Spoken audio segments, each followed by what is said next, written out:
L'océan est l'un des endroits les plus prolifiques en matière de biodiversité, où de nombreuses espèces présentent des formes singulières de protection pour leur survie. L'une d'elles est l'utilisation de couleurs vives afin d'envoyer un signal aux prédateurs qu'elles sont venimeuses. Cependant, ce n'est pas une règle générale, comme dans le cas du poisson clown, qui est un point lumineux dans un abîme d'obscurité, attirant de nombreux prédateurs. Il dépend donc d'un tiers pour sa protection, en l'occurrence les anémones de mer, avec lesquels il a établi une symbiose. Il existe au moins 7 espèces de poissons clown, ou du genre Amphiprion, qui créent une relation avec ces invertébrés de l'ordre des Actinaria, étroitement liés aux méduses, coraux, entre autres. Ces anémones colonisent un endroit comme le sol, un corail, des coquilles ou des carapaces d'autres animaux, sans jamais se déplacer. Pour chasser, elles utilisent leurs polypes qui leur permettent de capturer leurs proies et de les consommer. Privées de mouvement, elles possèdent un cocktail toxique puissant, selon l'espèce, pour survivre. Le plus connu des poissons qui réalisent cette symbiose est le faux poisson clown, qui établit une relation étroite avec 3 anémones différentes. Pour commencer, ces poissons sont solitaires ou vivent en très petits groupes, et leur nage est peu agile et rapide, ce qui en fait des proies parfaites. Ils ont développé un lien avec ces invertébrés appelé mutualisme, où les deux parties tirent profit de cette symbiose.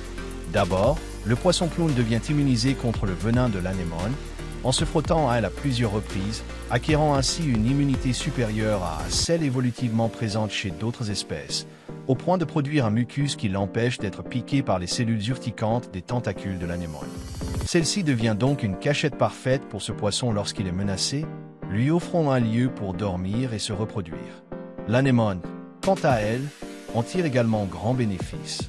Ne pouvant pas se déplacer, le poisson clown lui sert d'appât en attirant ou en irritant d'autres poissons pour qu'il s'approche trop près de son repère, où il meurt après avoir été piqué par ses tentacules venimeux.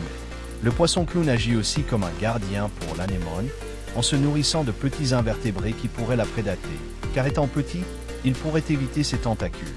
Il consomme également les parasites qui pourraient l'affecter et dissuade des prédateurs plus grands comme les tortues marines, qui, en voyant un poisson si coloré, le confondent avec une proie dangereuse et laissent ainsi l'anémone en paix.